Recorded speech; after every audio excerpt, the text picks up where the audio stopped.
Hello mga friends! Welcome to another video. Update muli tayo how much the exchange rate here in Saudi Real to Philippine Peso as of February 10, 2024.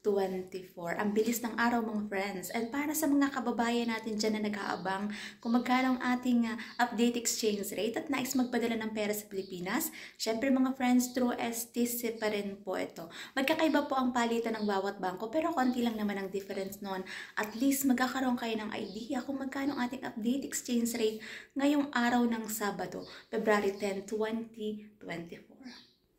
Update natin as of February 10, 2024, 1 real equivalent ng 14.79 pesos. Medyo mataas pa rin naman mga friends ang ating palitan ngayong araw na ito.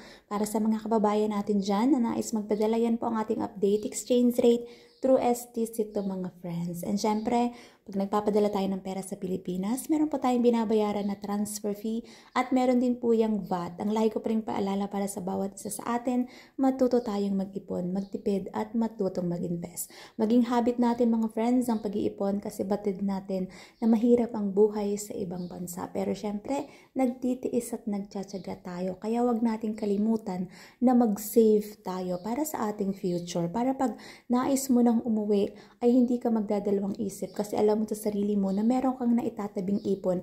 At yung ipon na yon, pwede mong pangnegosyo pag umuwi ka ng Pilipinas. Kaya lagi kong pinapaalala para sa bawat isa sa atin na matuto tayong mag-ipon mga friends. Kasi napakahalaga na meron tayong ipon. Kasi sobrang hirap mga friends kung uuwi tayo sa Pilipinas tapos wala man lang tayong savings, wala tayong ipon. So paano na? So ang mangyayari niyan, mag-iisip ka na naman na kailangan ko uling bumalik ng ibang bansa kasi nga wala akong ipon. Kaya ngayon pa lang mga friends na nandito ka pa sa ibang bansa at meron kang kinikita, matutong mag-ipon. So that's it for today's video mga friends.